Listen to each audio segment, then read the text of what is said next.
Welcome to ABA Inside Track, the podcast that's like reading in your car, but safer. I'm your host, Robert Perry Cruz, and with me as always are my fabulous co-hosts. Hey, Rob, it's Diana. And it's Jackie. That was a very nice song you sang there.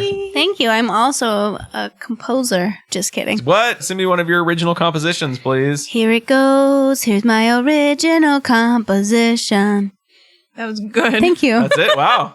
That's a great... Short and sweet. And sweet. But this is not a podcast in which we critique each other's musical works. No! This is a podcast about behavior analysis and behavior analytic research. Every week we pick a topic in the field and discuss articles related to that topic. And this week we're talking about our favorite movies. No? We are? Okay, how about we're talking about what we like to purchase at IKEA? Nobody should ever purchase anything IKEA. I'm just kidding. If you love to put things together, you should purchase things from IKEA. I do love to put things together. I know you do. Guys, I have a confession to make. What? Neither of those topics are the topic we're talking about. I was not telling you the truth. You were. You're the worst. Lying? I was lying. Why are you lying? Well, that's the question. Now I'm going to tell you the real truth. What? This week's topic is a lying behavior. Psych, it's actually non-contingent reinforcement again. No, I'm kidding. It's lying behavior. This week we'll be talking about the ever so fun and useful lying behavior. So you like that? Fun for kids and grown-ups. So everyone lying all around. It's the best. We love lying. Wait, no, we don't. Or is that the lie? Whoa. Before I blow any minds, why don't I tell everyone what articles we'll be discussing tonight? The first article is Temporary, Inconsistent, and Null Effects of a Moral Story and Instruction on Honesty by Sauter, Stocko, Lazinski, and Moline from the Journal of Applied Behavior Analysis 2019. And it's currently an online-only article. Then we'll be discussing Teaching Deception Skills in a Gameplay Context to 3 Adolescents with Autism by Reinecke, Newman, Kurtz, Ryan, and Hemis from the Journal of Autism and Developmental Disorders 1997. And then finally, Teaching Children with Autism to Tell Socially Appropriate Lies by Bergstrom, friend of the show Adele Nadowski, and Alvarado and Tarbox from the Journal of Applied Behavior Analysis 2016. So we'll be covering a couple different topics, both lying behavior in general, and then kind of drilling down and focusing specifically on teaching lying skills, which of course you might say, why would you ever do that? And we'll tell you why. We will. Later though, not right now. So when we talk about lying behavior, what we're really talking about is a type of verbal behavior in which we are labeling something that is not accurate, basically. Mm-hmm. So if I were to say, Jackie is not wearing a hat, I would be lying because I'm describing a situation that is not accurate. She is, in fact, wearing a hat. A winter hat because I love them. That's right. That's what Borat was all about, right? Yeah. Jackie's wearing a hat. Not. That wouldn't exactly be a lie so much as a bad joke. I always wear hats on the inside, so much so that now my 3-year-old thinks that there are distinctions between winter hats, that one is an outdoor winter hat and one is an inside winter hat. That's awesome. You reminded me of a sketch on the old show The State where they're talking about what's good comedy, and comedy's all about lying. It's like, today I had pancakes for breakfast. That's not funny. That's what I really had. Today I had scrambled eggs. And everyone starts laughing. See, that's not what I had. I had pancakes. That's a classic one, Rob. Yeah, there you go. So we're going to start by talking about the Sauter et al. Article on can moral stories help with lying? Because I think it covers a lot of what makes up a lie when lying becomes a problem. Because I don't know if it's ironically or paradoxically, we're going to be talking about 2 articles in which lying is the preferred behavior of acquisition. Right, I know.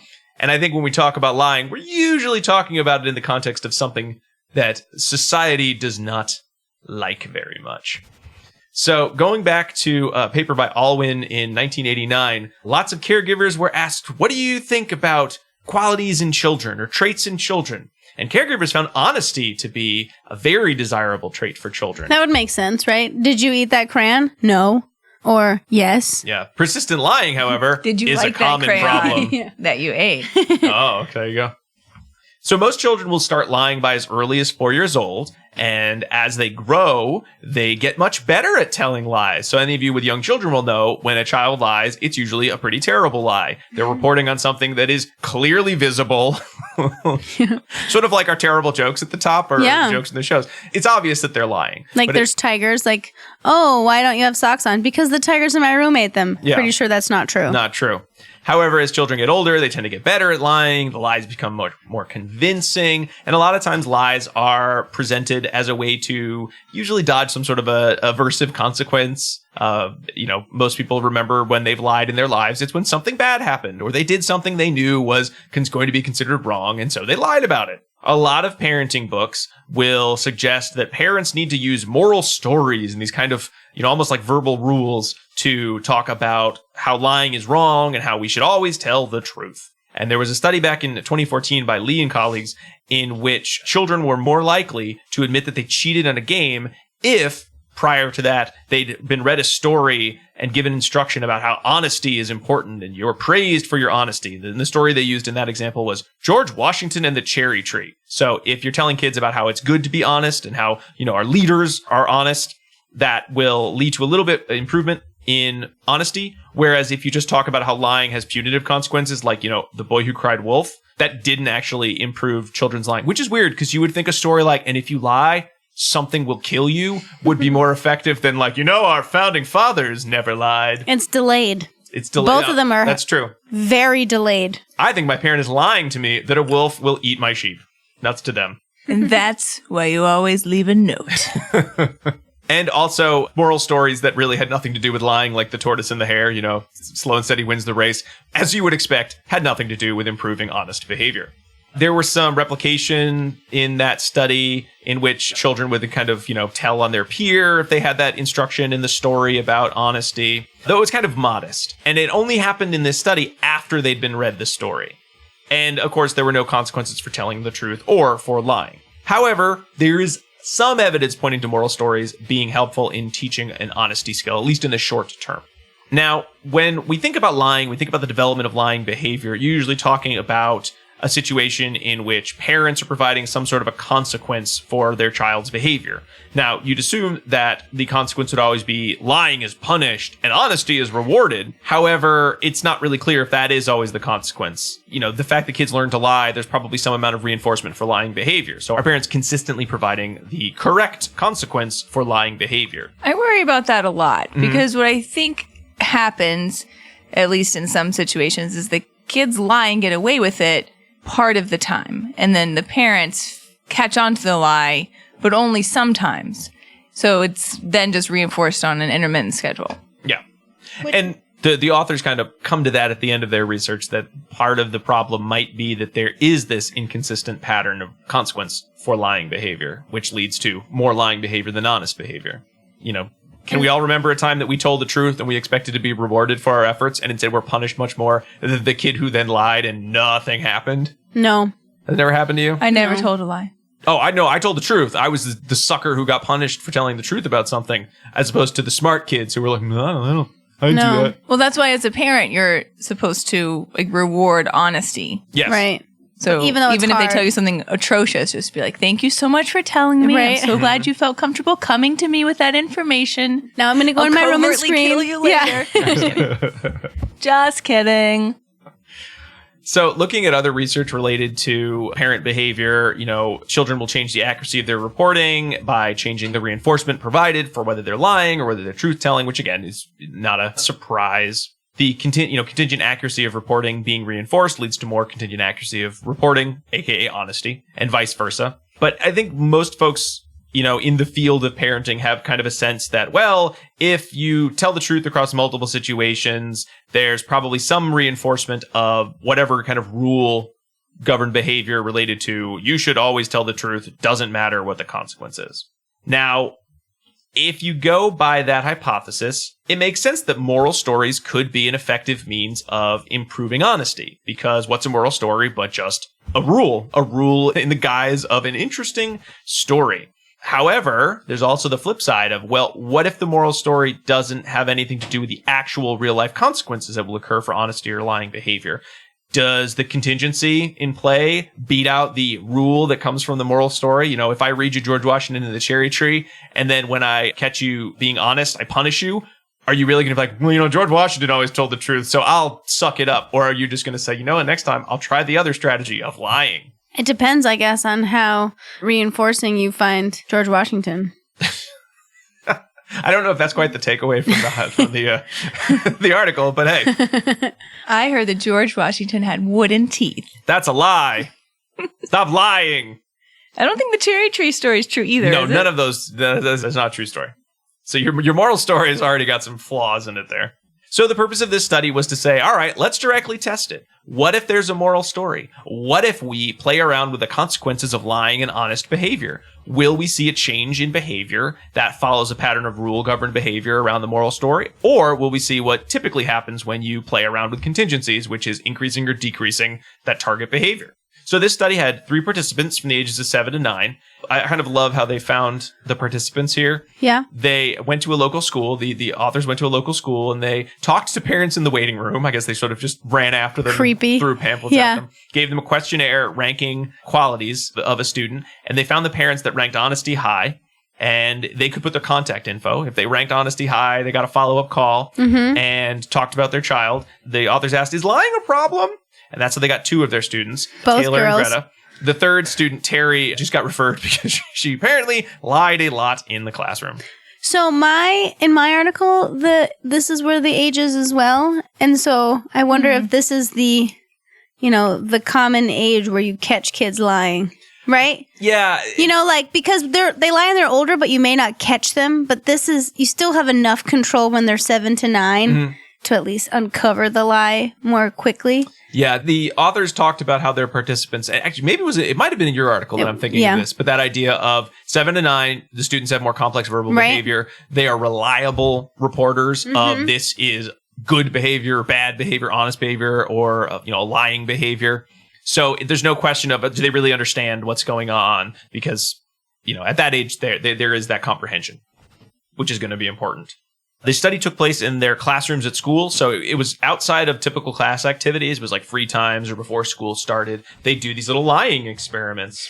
Do you want to come lie with me? That's what the experimenter said. Come on, we're going to go lie over here. So the procedure was consistent across the conditions. The students were given a math sheet. And some of the questions were hard, some of the questions were easy, but the students should have been able to get some of them right, and there were some that were above their grade level, so they were definitely going to get them wrong. So there was no chance kids were going to get 100 on this. And then depending on how many questions they got right, they could earn time with a phone or time with a computer. After every session, they'd go over the answers with the student. If the student got the answer right, they got a smiley face. If they got it no, they made a mark. They just didn't make a mark, but they put the smiley face on the board for correct answers. And at the end of the period, depending on how many smiley faces you had, you got that many minutes of computer. And they kind of did this funny thing where if you had 10 smiley faces, you immediately got the computer. If you had like 3 smiley faces, you would just sit and read a book for 7 minutes. And then you got your 3 minutes of the computer, which was a pretty interesting way to present that. And of course, what was being measured, on the one hand, was the number of math problems correctly, but the most important dependent variable was how much lying. And they defined lying as a student saying, yes, they got a question correct, when in fact, they had gotten it incorrect. Honesty, on the flip side, was a student reporting, yes, they got an answer correct, and the answer was correct, or no, and the answer was incorrect. So it was accurate reporting. They did a couple pre-assessments with the students to make sure that they could follow the instructions, that they understood, the basics of stories. They can answer simple questions about stories related to honesty and lying. And then they went into the study itself. 2 of the participants had a reversal design. One of them had a non-concurrent multiple baseline. Had to do with one of the participants had to drop out because no more before school classes, I guess. So the different conditions were one in which there was differential reinforcement of reports of the correct answers. So this was sort of your starting condition where the students got the points for reporting correct answers. They didn't really check for accuracy in any of those. The student said they got it, then they got the smiley face. Then for some of the students, they did a Confederate rule and model condition. So this was the condition where we started to see a little subterfuge. An adult Confederate, which must have also been kind of creepy, came in and started doing math problems too. Totally normal. Yeah, this had to do with the fact that kids weren't really lying very much during the initial condition. They were pretty accurate reporters. So they wanted to increase the chance that lying contacted reinforcement. Because again, if the kids never lied, they never got to see there was a benefit to lying. So the Confederate came in, and the instructor left the room to get something, and the Confederate turns to the student after they've done the math problem and goes, I think I only got 1 or 2 right. I don't think she checks them anyways, so I'm going to tell her I got them all right so I can get 10 minutes on the computer. So you got wow, it's a little deceiving. I know, this creepy How adult weird would that be? tells a child, hey, kid, you should lie. I got these really simple math problems wrong. I think I tanked this one, but I'm going to lie. And the 9-year-old's like, I need to stop, run away, and tell an adult. Then right after saying all that, the Confederate said, you should do it too. Ew, rule-governed behavior. The Confederate always went first, so that the participant could observe how the Confederate lied about everything, and they got a full 10 minutes on the computer. So again, they used the adult because the adult was present, but also because the authors believed that most of the students learned lying probably from other adults. True. That's true. So they thought they'd be better models for this experiment. So that's another condition. Or I other learned peers. it from you, Dad. I learned it from watching you, Mom. So Don't do drugs. we've got our Confederate condition. Then we moved into the moral story and moral instruction condition. After all that terrible influence of the adult, it's time to pull out George Washington and the Cherry Tree, which is actually the book that they read. So before the students did the answers, after they'd done the math problems, they pulled out George Washington and the Cherry Tree, and they said, they read the story, and then they gave the instruction, the experimenter gave the instruction, now I want you to be like George Washington and tell the truth. They repeated that instruction every time in this condition, though they did, I thought it was a very funny report, that they stopped reading the story every time because the kids were clearly like, yeah, I got your George Washington story, thanks. The students still got points for reports of yes on whether they got the answer correct, even though there was actually no accuracy check. Didn't matter what they got. They said yes, they got a smiley face. Following this condition, they moved into a condition in which the students were just differentially reinforced for their honesty. So they got the instruction to be like George Washington, but they only got points for the honest answer. So if the students said yes and the answer was correct, they got a smiley face. If they said yes and the answer was incorrect, they did not get a smiley face. This was the only condition in which the experimenter bothered to check the work. Well, bothered is not fair because they designed the experiment to be that way. So what were our results?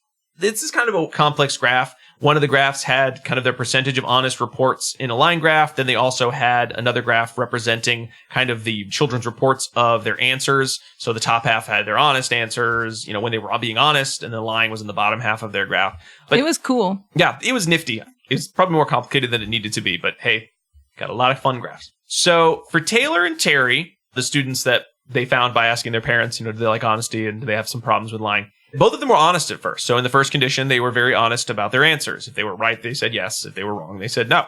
They had near zero honesty once the model came in and gave them their new rule of you should lie like me. All of a sudden, the kids started lying all the time. Surprise! The Confederate was removed, but honesty did not return. So once they learned to lie, they just continued to lie. It's a slippery slope. Taylor did start to show an increase in honesty after hearing the George Washington story. Though, again, that honesty did not last for very long.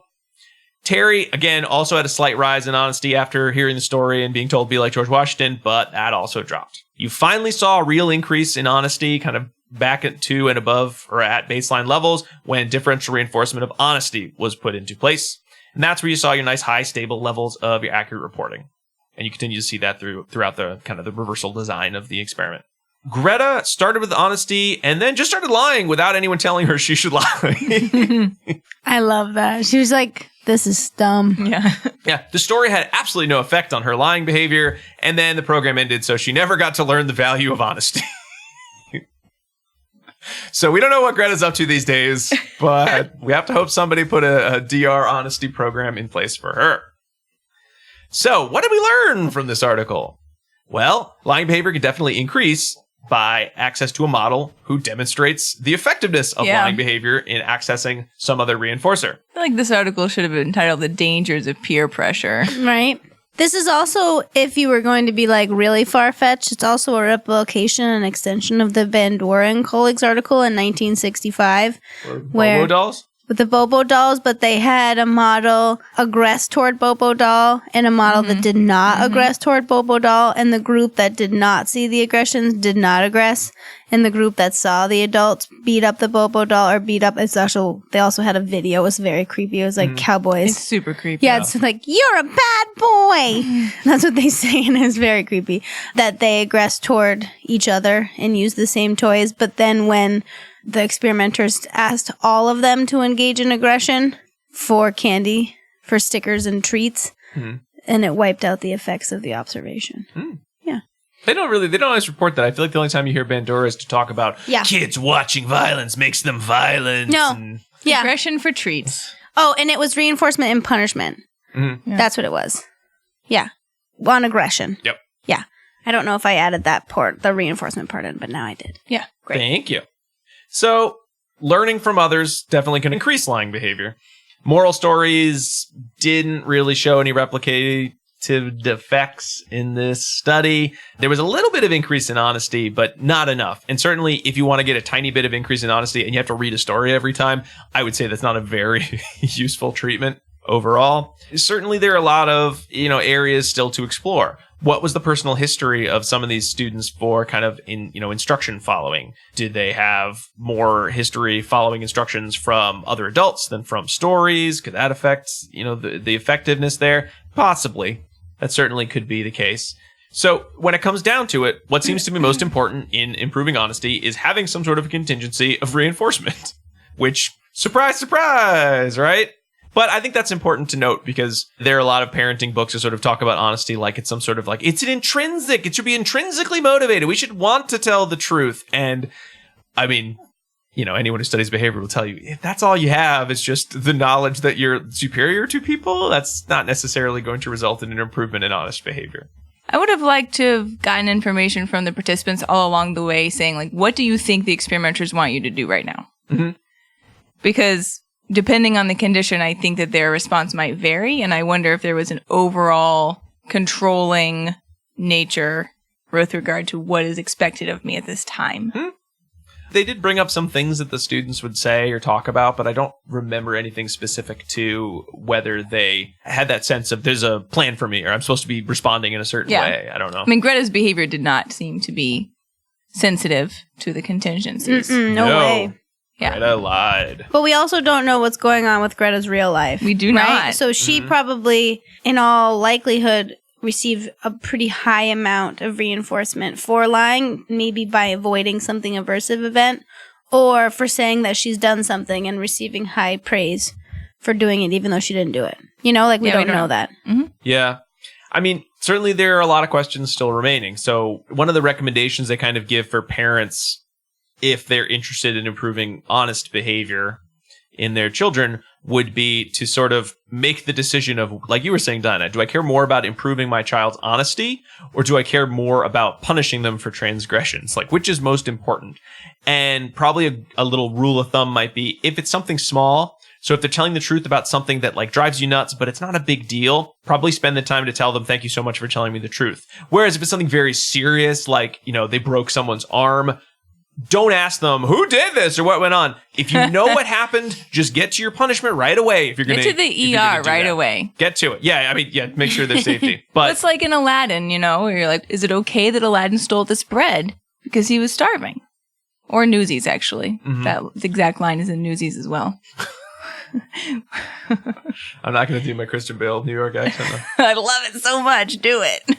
The other problem there, though, is if you can really only report on honesty as a parent or try to reinforce honest behavior if you know what happened, because there are going to be a lot of times when a child reports on something occurring that you have no way to know if it is an accurate or inaccurate response. The authors recommend, I guess you could maybe use cameras around. I don't know if they were very serious, but creepy. That would kind of be what you'd have to do if you wanted to be consistent in terms of your response to your child.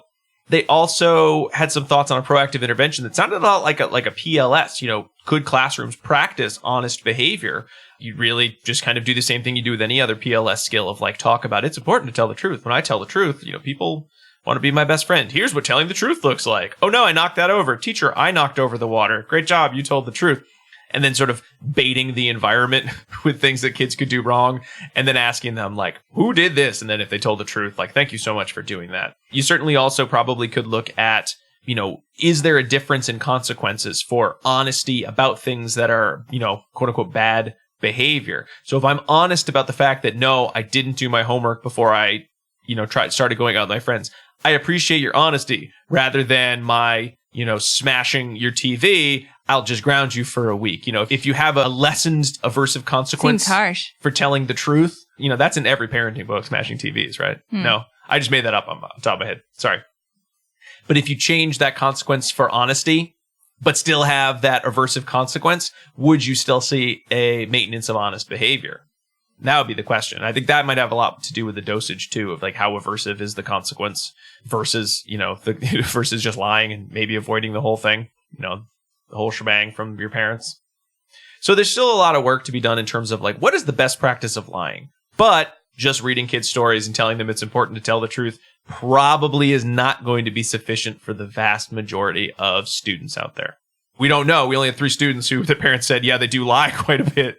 So maybe you sort of picked a dishonest crowd for this study. Well, it's a very small sample, right? So the authors were very upfront about the fact that it was a very small sample size. So they just kind of gave some general thoughts on what this might mean for parenting. They certainly don't consider any of the ideas they posit as, this is the golden rule and totally follow this. So a lot of work to be done about lying, which is weird because it's such an old behavior. You think it would have been studied more and there'd be much more factual kind of science to back up why you would do X, Y, or Z when faced with lying behavior. But well, there's certainly not in our area. No, that's been true. done, right? So there's not a lot of empirical shuffling about. I guess. That's not the word I want. Whew. All right. Well, that's enough from me. I think it's time to talk about some of the other sides of lying. We've talked about how it's not always great to lie, but are there contexts in which one should lie? And if so, how do you learn those? We'll be right back with the answer after this.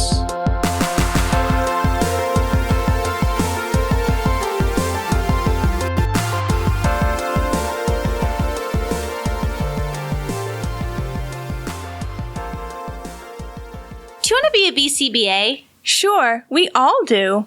Now you can come to Regis College in Weston, Mass. to get your graduate degree. Choose from any one of these courses. Masters of Science in Applied Behavior Analysis. Masters of Science in Special Education. Dual degree in Special Ed and ABA. Or be eligible for your postmaster's certificate. You can complete your degree and be ready to sit for the exam in 2 years. And our 2017 grads had a 100% pass rate on the BACB exam. Come enjoy practicum placement support, ethics mini handbooks, PhD-level professors, small class sizes, and a service trip to Iceland. If interested, don't delay. Supplies are limited. Learn more at regiscollege.edu. Again, that's www.regiscollege.edu, regiscollege.edu. One more time, www.regiscollege.edu. See you there!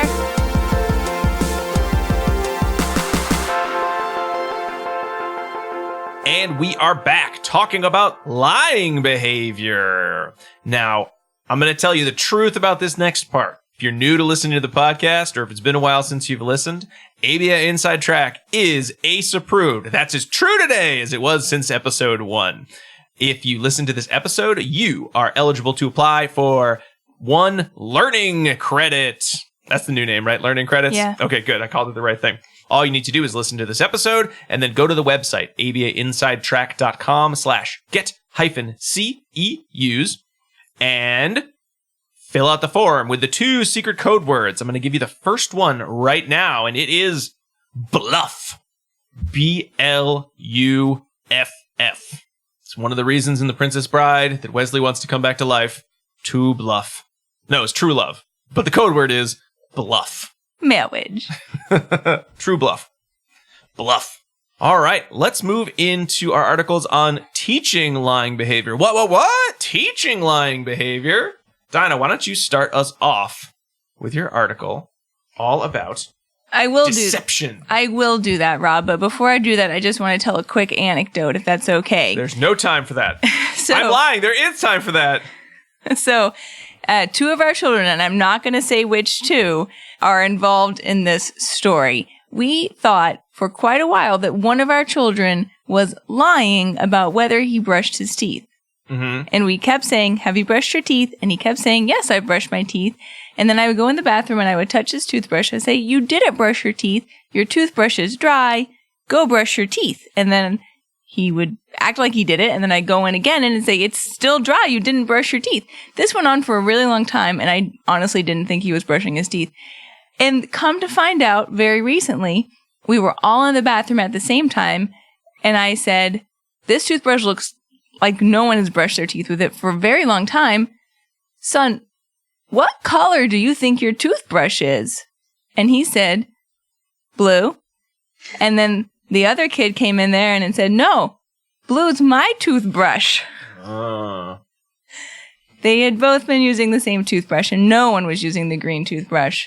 Gross. Very gross. Yep. But the problem didn't turn out to be lying. I wish we'd known that before we sent that last kid to military school. But oh well. I was like, this is a real problem. He is like a serial liar right now. But I no, actually remember that. Because it's you're just like, what do I unhygienic. do? Yeah. So gross. I threw away those toothbrushes. She gave the them tops. Oh, okay. I was going to say, those toothbrushes cost, they're electric toothbrushes. They're not, just No, throw I those in replaced the trash. tops of them. She gave them Okay. to me. Yeah. But they're tops. related at least. Their germs are related. Their germs are very related. Okay. So that happened. But Great article, Diana. Let's move on to Jaggy. my time is up. I'm so sorry, everyone. No, I'm going to talk about the Reinecke, Newman, Kurtz, Ryan, and Hemis article, which was a little bit of a throwback. It was from 1997. But in this study, they wanted to examine whether they could teach some adolescents with autism to engage in game-playing behavior that involved deception. And the reason why they were interested in this question was because Simon Baron-Cohen, who you guys may be familiar with some of his work, I did reference Borat earlier in the episode. You starred in Borat, right? No, that's Sacha Baron Cohen. That's amazing. Rob. Well, they're cousins. What? Yeah. Really? Yes. Wow. I mean, they have the same hyphenated last name. Yeah. Wait, you know for a fact they're cousins? Or Yeah. you're just assuming they're cousins? No, they're 'Cause cousins. You've seen pictures of them together? I don't think they're the same person. Well, they have to be together if they're cousins. I'm sure they've hung out. We're cousins, identical cousins. I'm not sure what Simon Baron-Cohen looks like. Why don't you research that for me? Our fact checker's on it, everyone. Simon Baron-Cohen has done a lot of work within the area of what we call perspective taking and what he and other folks in the developmental side typically call theory of mind. When thinking about theory of mind with respect to deception skills, the idea would be that an autistic individual is unable to engage in deceptive behavior. So that was kind of like the old school theory that Baron-Cohen was basing some of his earlier work on. I would think that he's probably advanced since then in his thinking as well. But hot take. I don't know. We'd have to ask him. But he was basing this on the classic penny hiding game. You guys are familiar with this game where you take a small object, you hide it in your hand, you put both of your hands behind your back or under the table, you maybe move the object, maybe don't, and then you bring both closed fists out and ask the other person, where is the penny? Or where's the ball? Right? It's a classic game played by grandfathers and great uncles around the world. What he did was examine neurotypical individuals, individuals with developmental disabilities, and autistic individuals to see how did they do when it was their turn to be the hider of the penny, and did they successfully deceive the guesser in where the penny was? Meaning all you need to do to successfully deceive someone in this scenario is not do anything except present both your fists, right? Don't tell them where the penny is. Don't indicate it by shaking one of your fists, etc. But they did see differences between the groups.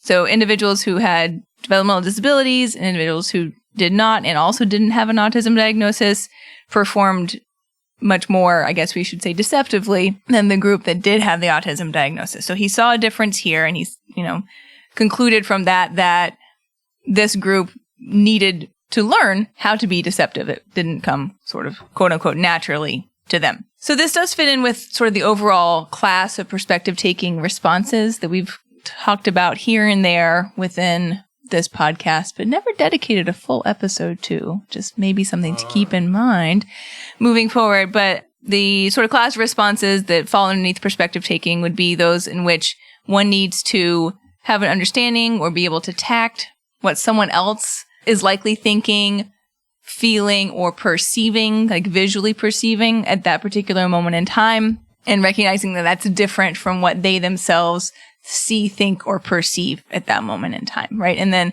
responding or acting accordingly based on that difference. That kind of summarizes a lot of the perspective-taking literature. Mm-hmm. And as a fact checker, he is cousins with Sacha Baron Cohen. And the hyphen between Baron-Cohen and his surname is actually a typographical error that somebody made in printing that he never fixed.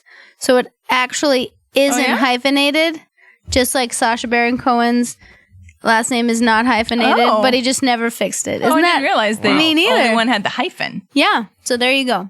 The more you know. Thank you, fact Star, checker. you're welcome. Okay.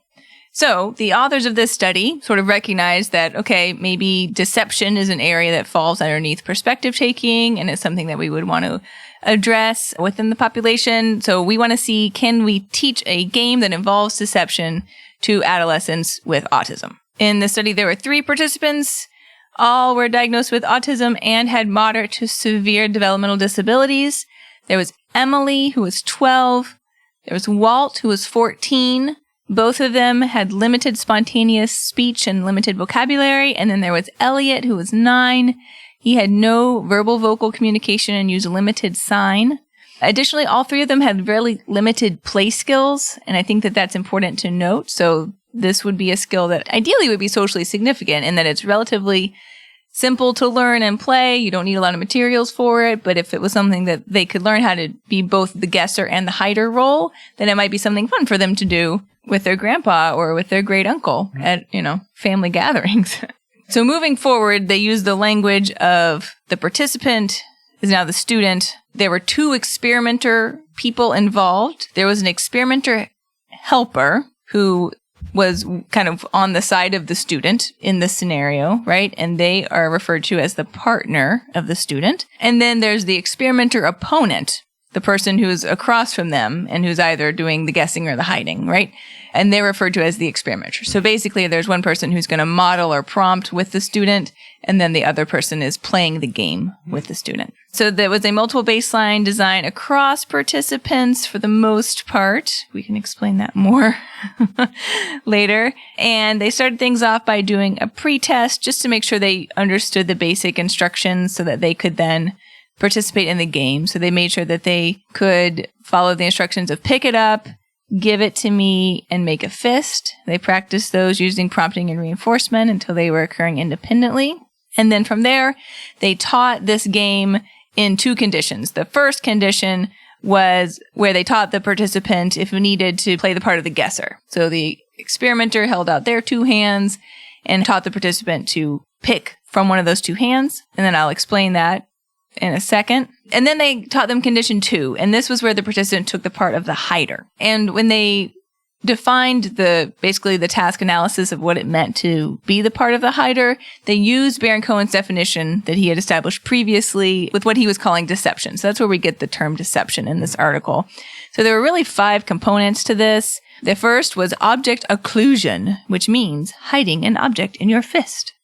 The second was the hidden transfer. Here's where you hide both hands under the table, and you may or may not switch. Sure. Right. That reminds me of when I was little and I used to drop my vegetables to my dog. To your dog. Oh, Yeah. Okay. Nice. The hidden transfer. Next was bringing your hands back up and having the empty fist stay closed. And the 4th step was having the hiding fist also stay closed. And then the last step of this little TA is not indicating. So don't say which of your 2 hands has the coin or the ball in it. Don't That's indicate. hard. I know. That's hard. They're like, I have it. I know, right? Because you want to share what you know, but the other person shouldn't know. So that's kind of what they were teaching in condition 2. So in condition 1, the only real response on the part of the participant was to point between the 2 closed fists of the experimenter. So that they practiced that across 5 trials, and the way in which they sort of accounted for the randomness of the game is that in trials 1, 3, and 5, the experimenter had a little ball in both hands. So no matter which hand the student selected, they could access the ball. And then that was the reinforcer as well. They gave them a chance to play with the ball, and they got an edible reinforcer too. And then in trials 2 and 4, the ball was only in the left or the right hand. So then that way they weren't getting the ball every single time. They left that one up to chance, whichever hand they touched. They either got the ball to play with or they didn't. So that was relatively simple, right, to teach. And then in condition 2, here was where they learned all those 5 steps that we went through previously. For Emily and Elliot, they decided to use a coin instead of a ball because then when they had the ball, they would usually throw the ball, which makes sense. That's what you normally do with a ball. Right. Right? It was probably like a little bouncy ball, right? I was imagining like the clown nose balls. Oh, those are fun. I don't think we know. Yes. So glad they didn't throw the coin. Either way, it occasioned throwing. So they said, let's try the coin instead. The way that they did this is that the experimenter and the partner modeled 2 times first. So the experimenter took the role of the hider, but then the partner modeled guessing, right? So that gave everyone a chance to sort of see how the game would work. They then used the SD hide the chip or the ball to occasion the 5 series TA sequence. And, they used prompting and reinforcement as needed to sort of move through that chain.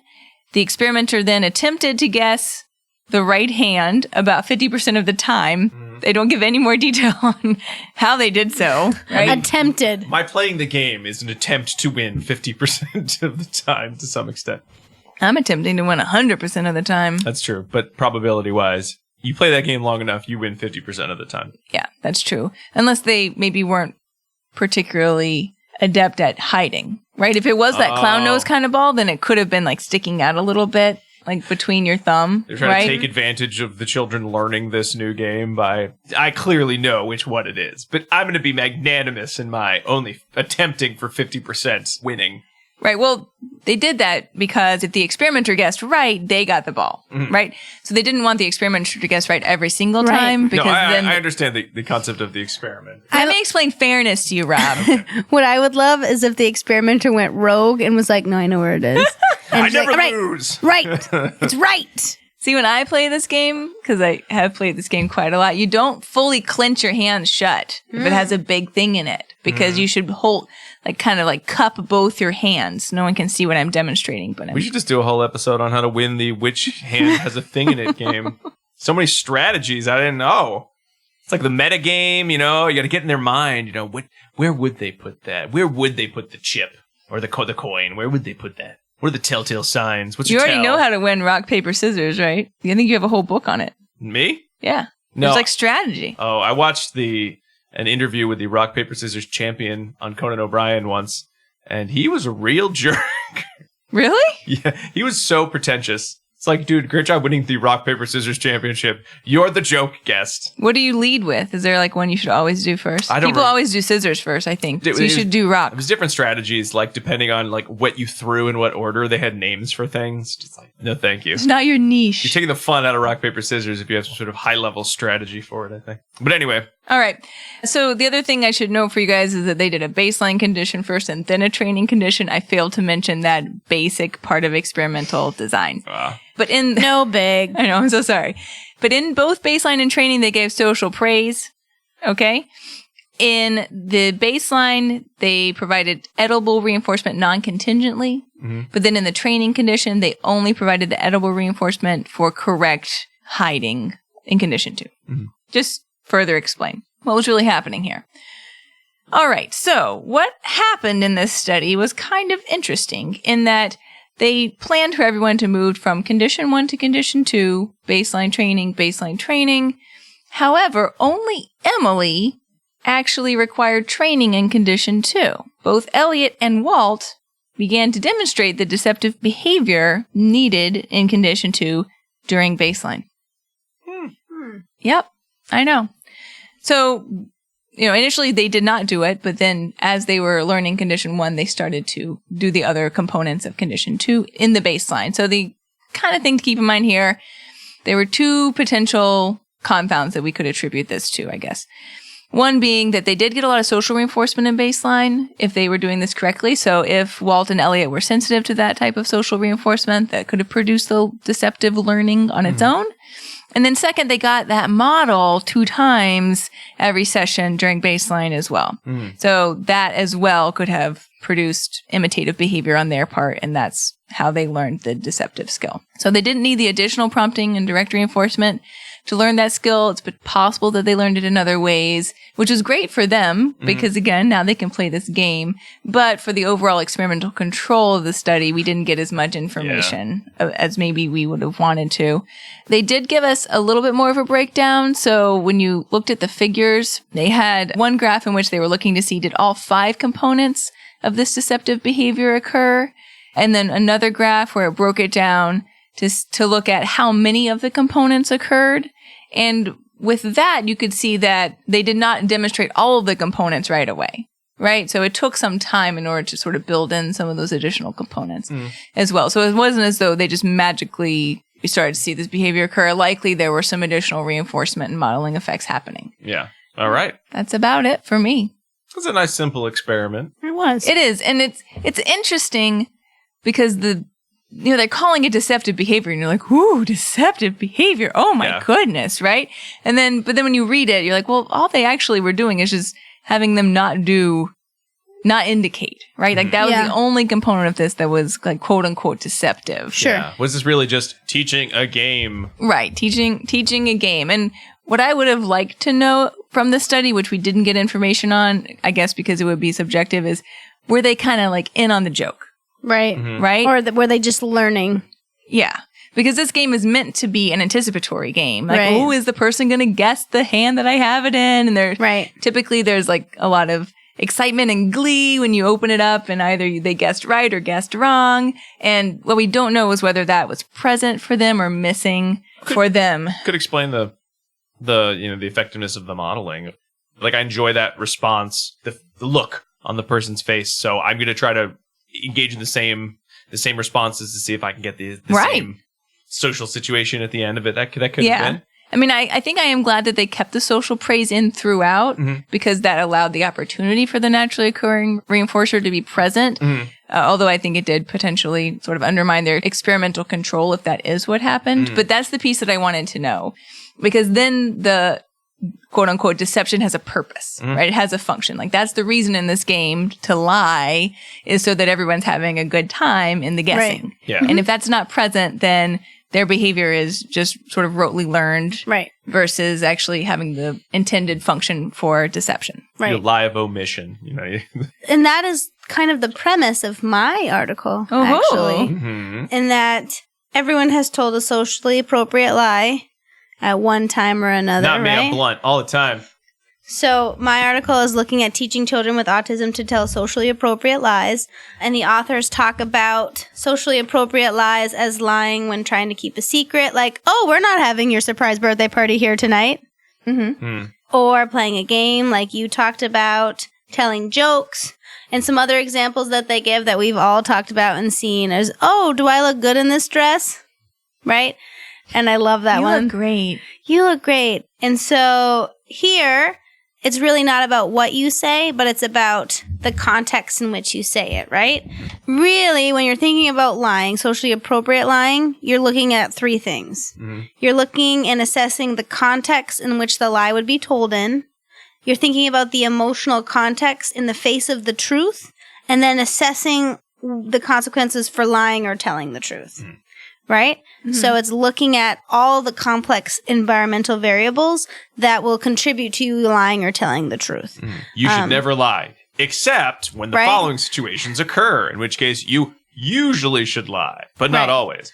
So it's pretty complex. Yeah, it's very complex. So sometimes you need to tell the truth, right? So if George Washington never lied. After he cut down that cherry tree, when Martha came over and said, "Does my bustle look ridiculous?" He said, "Of course it does."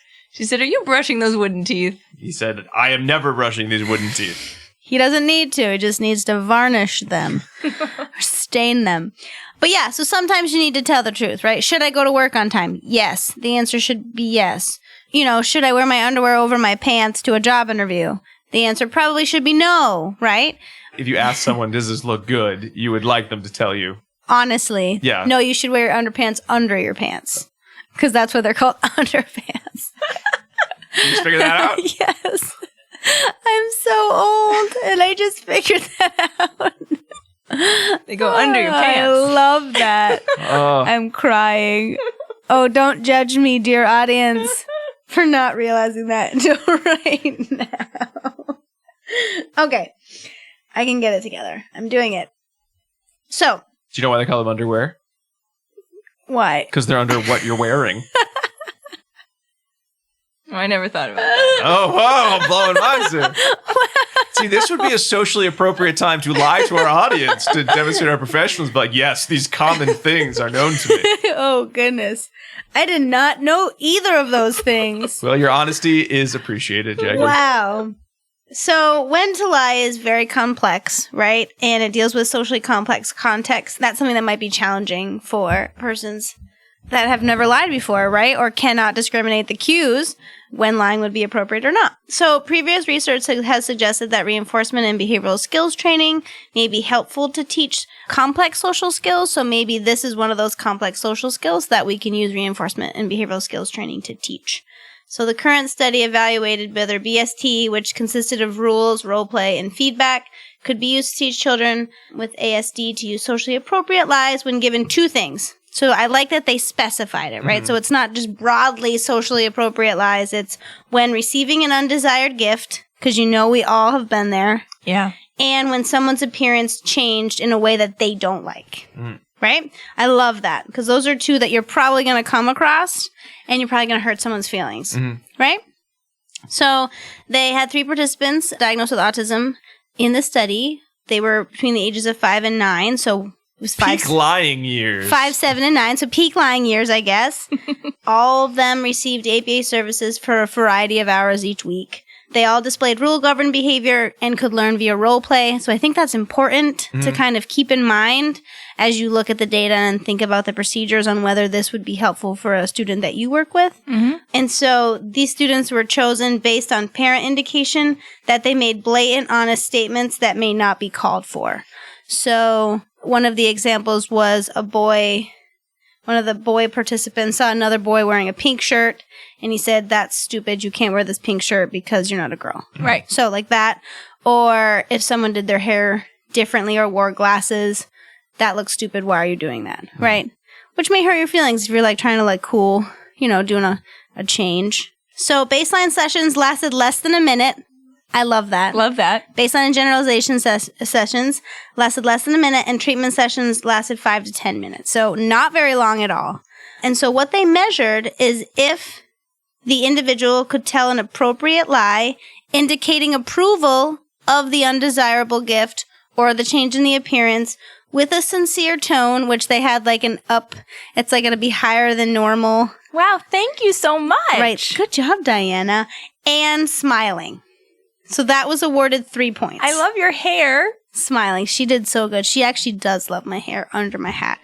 And so that would give you full credit, 3 points. 2 points, you could tell a lie using either the tone or the smile, but not both. So that's 2 points. 1 point would be telling a lie using an insincere tone. Can you do that? Thank you so much. Oh, that's good. Without smiling. So she wasn't smiling. That's 1 point. And failure to tell the lie was no points. Your hair looks stupid. Yes, Diana's really good at that. So the lies were taught in 2 contexts. The gift-giving context, where the non-preferred item was given to them or something the child already had. And then the altered appearance was, "Check out my awesome new shirt. What do you think?" So this is another important key component of this procedure, is in both of these contexts, the discriminative stimulus was, "What do you think?" Right? So in the gift giving, they're like, "Here, what do you think? Oh, look at my hair. What do you think?" So was the shirt actually very ugly? Probably. Right. And I love in baseline, they just presented either context across sessions and people. So they just like asked the parents, what things are unpreferred, what things do they already have, just wrapped them up, gave them to them, which was probably like very frustrating for the kids. Right? Right? And then they're like, these people do not know me. Right? Like, I already have this. And then for the appearance, indicated all of the appearances that had been bothersome in the naturalistic context and then changed them all up around here. And it's important to note that all of the changes in baseline, so all of the items in baseline, were not presented in training. They were presented again in the generalization assessment. So they had that. Right. So they had a whole new slew of changed appearances and unwanted gifts in the training condition. And in the training condition, they really didn't do a ton. They provided the descriptive rules, right? Which I'm going to tell you what they are. Okay, good. They role played, provided corrective feedback if needed, and that's really about it. It was very quick. So the gift sessions began with the rule and a role play. Sometimes you might get a gift you don't like or already have, and you won't like it. It was nice of the person to give you a gift, and you don't want to hurt their feelings. So even though you are not happy, you should smile and say something nice like, "Thanks, I like it." So that's the descriptive rule. Then they would practice that. They would be given a gift, and then they would practice with the rule saying, "Thanks, I like it," with the tone and the smiling. If they didn't do the lie, the tone, and the smiling, that's when they were given corrective feedback. Remember, you need to smile when you do that, but they didn't have to do it again. They just moved on to another session of appearance or gift. They were interspersed. So the appearance sessions began by the therapist saying, if someone is wearing something you don't like or changes how they look, you need to make sure not to hurt their feelings by saying something nice if they ask you what you think. Something like, "It looks good," or "That's cool." So that's the descriptive rules. So they practiced each context in the role play scenarios, received positive praise. No response resulted in a prompt reminder and a model of the correct response. And so after they received 3 points across 3 sessions, then they no longer included the rules in the role play before the actual condition. So that's kind of the next step. Now it's just what they call CF, contingent feedback. So if they got it right, it was awesome. If they didn't get it right, they would have prompt after the session saying, remember, even if you don't like it, you need to smile and say something nice so you don't hurt feelings. So only 1 training session was run per day and assessed generalization across multiple people, appearances, and gift contexts. So I like that. But in one educational setting, right? So it's not in the naturalistic setting. So once that was all great, they did the generalization assessment where they represented the baseline session, gifts, and appearances by different therapists to assess generalization. Yeah. And it was very promising, actually. It was super quick. So it was like, whoa! It was like nothing in baseline. And then during the role play and feedback, we saw a dramatic increase across all 3 participants. And then when they took out the rules and took out the role play, we saw some dip, right? Suggesting that maybe those rules are necessary in the beginning, reminders. Right? Yeah. But then with the contingent feedback, behavior increases again and then maintains high in the generalization assessment. So it's pretty awesome. So it was really quick. They usually have to do 1 trial, which is crazy. It is. Right? So that's quite something impressive. Something to keep in mind, that the students here had strong verbal repertoires, could learn via role play, right? Mm-hmm. Oh, yeah. It seems like a definite subset. Yep. Specific group. Yeah. So this may not be as easy for those with different repertoires. If you couldn't learn via role play, don't have rule-governed behavior, right? Yeah. These rules seem fairly complex, right? So if they don't have that language, it might not be helpful for you. Mm-hmm. And the authors did not assess across contexts outside of the experimental control, so we don't know if at Christmas, when Aunt Christie gives you that connects that you didn't want, if it actually happened, right? Yes. Which would have been nice, but it's kind of hard to get, right? Yes. Yeah. We could ask for videotapes. Yeah, we could ask for videotapes. Social validity wasn't conducted here, so that might be something nice that they could have done. And another thing I think is good experimentally, may not so be good clinically, is that they always use the "what do you think?" Yeah. Discriminative stimulus, right? That's a very salient cue to respond in this certain way. And it may not occasion that type of responding in different settings without that. Yeah. Right? It's like, do I look good? The answer might just be no. Instead of thinking, right? Right. Like, I got a new dress. Right. Or just opening a gift. Usually you say something when you open it. Right. Rather than waiting for the person to say something. To say, what do you think? Right. Yeah. So that would have been nice to look at that. So future research, I think, should look at varying the discriminative stimulus there or varying the relevant context to make sure that it's going to generalize to those natural settings. Like another good category would be if someone makes you something to eat Oh, yeah. that you don't like, I love that. right? Because then what do you say? That would have been a good test in the environment. That's a great one. So as a caveat, another one of Diana's children, when he was very little, tasted one of our friends' food, and you could tell by his face that he was not thrilled about eating it, right? He was young, 5 maybe. Yeah. Yeah. That's something he had never had before. Never had. He's eating it, and he looks at her, and she's like, yummy. Yeah, He was like, it's good. he was trying so hard, but his face was like, this is not good at all. But his words were saying that it was good, and we were very impressed, all of us.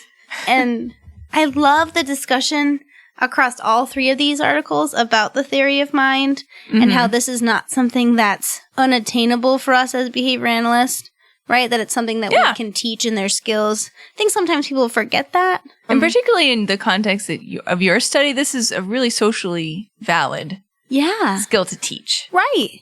And when it's appropriate to lie and when it isn't, right? So I might really want your honest opinion. I don't want you to just say yes. But sometimes I do. Truth be told, you all know I don't wear makeup, but if I put my mascara on and I say, do I look good in this? Your answer is going to be yes. Yes. I don't have it on right now. It's only been one time so far. But, right? So... True confessions. True confessions. So it's thinking about those very complex environmental stimuli that are going to occasion whether you lie or not. Oh, yeah. I mean, I think the maybe best first place to start would be where they started here, which is right. Absolutely. You're in one of these situations, go ahead and just affirm, right? When in doubt, affirm. And then another very interesting study would be what you're talking about. Right. Those more subtle, does this person actually want my real opinion? Right. Which could be very difficult to discern, right? Yes, because it's almost 100%. never stated. Yes. It's one of those things you feel through electricity or something. Right. Yeah. So that might be a little bit tricky to discriminate. True. But it also might be interesting to look at whether you could, I'm sure you could teach it, but how you could teach when it would be appropriate not to lie. Right? So what are the situations and contexts where you cannot lie? Right? Like in court? Yes. Right. Like in court. And at your job and those types of things, because you don't want to see widespread lying. Right? Yeah. So you can make that fine-tuned discrimination in further research by increasing all of the different SDs that could be present and adding an SD and an S delta into future research, which would be so neat. And then teach typically developing children also this skill. Mm-hmm. All right. Well, thank you, Jackie. It sounds like it's time for Dissemination Station. So we hit on a few topics. Monster has escaped from the train. We hit on a few topics related to lying. We certainly didn't cover all of them. And what did we learn from all this research? Well, certainly behavior skills training sure is great.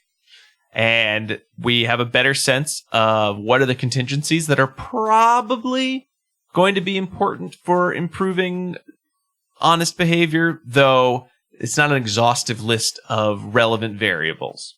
So what other take-home points should we send out to the listeners after reading all about lying this week? I think one of the important things, if you're going to teach this skill, is to really think hard and fast about the discriminative stimuli and the establishing operations that are present in the environment so that you can accurately capture them, right? Because like I just talked about, we don't want to see widespread lying. Mm-hmm. Did you put your pants on? No, but your pants are on, right? Mm-hmm. Underwear. It's amazing. So really think about that and program for those, but don't program so rigidly that you only have behavior under one set of very specific control. Yeah. That's very true.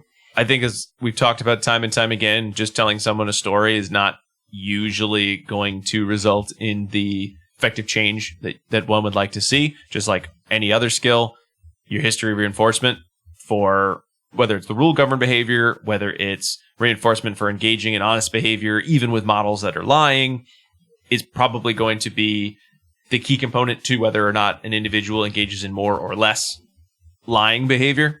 Now, how to make that happen long-term, again, we had some ideas that we shared from the articles we read, but kind of that same idea of that behavioral skills training of presenting the task, modeling the task, giving feedback in actual practice of the task.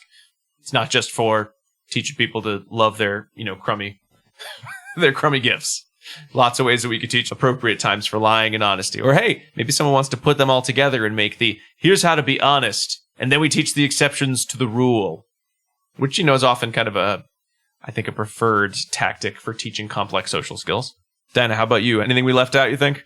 I don't know if there is. I think I was just sort of thinking, more big picture. Like we touched at the beginning that this is, when we talk about lying, we're just talking about verbal behavior, right? And that it's a product of its reinforcers and punishers and largely rule-governed behavior as well. So and thinking about sort of my background, there was a big religious component to this whole thing, right? So you learned very early on, like you don't lie, period, right? It was just there was like a moral line, black and white, don't lie, drawn in the sand. And then from that, as you age, you begin to add on a little bit of your own levels of discrimination on when one might lie and not lie based on numerous factors.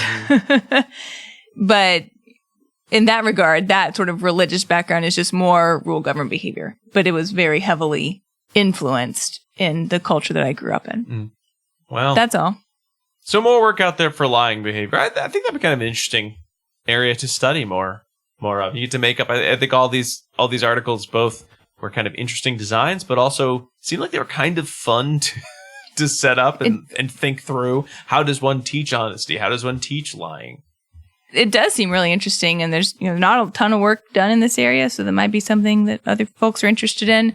Seems like such a moving target as far as determining when is it appropriate to lie and under what conditions, and trying to sort that out along with people's past history of reinforcement for lying is pretty complex. When we think way back to your study, Rob, and how those girls who had been referred for the study had a history of lying, like their behavior would seem much more entrenched in some ways than some of the other behavior that we're looking at that's much lower stakes, right? But only one of those girls lied without having that Confederate show them that lying was the best way to be. Right. That's true, but I really think that was a product of the circumstances of the experiment.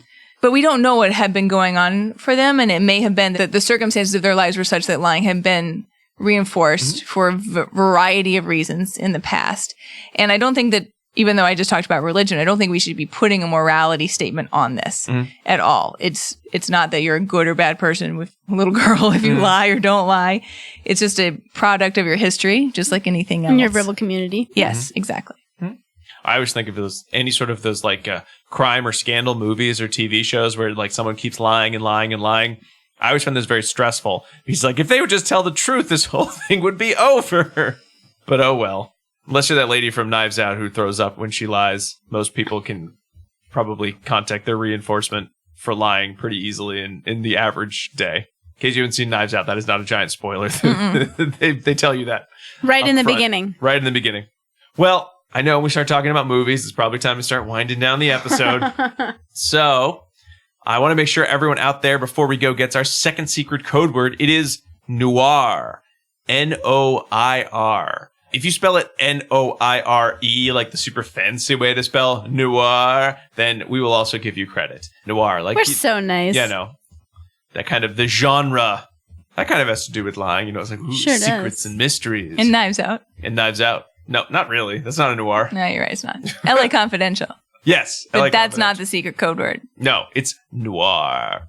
All right. Well, we hope you all enjoyed the podcast. Thank you so very much for listening. If you liked it, why not leave us a review on Apple Podcasts, Spotify, Stitcher, wherever you get your podcasts. Feel free to subscribe to the show so it'll appear in your podcast player every single week. We'd love to hear from you in other ways as well. You can reach out on social media. We're ABA Inside Track on Facebook, Twitter, Instagram, and Pinterest.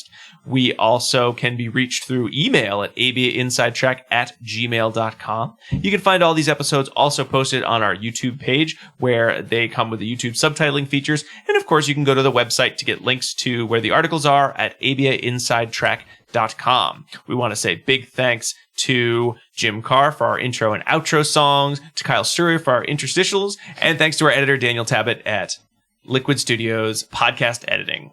Well, that brings us to the end of the show. I almost forgot. No thanks to you guys. Wait, I'm lying. Thank you, Jackie and Diana, for being here. Thank You're you, not Rob. welcome. What? Today's opposite day. I'm not thanking you. Oh, my goodness.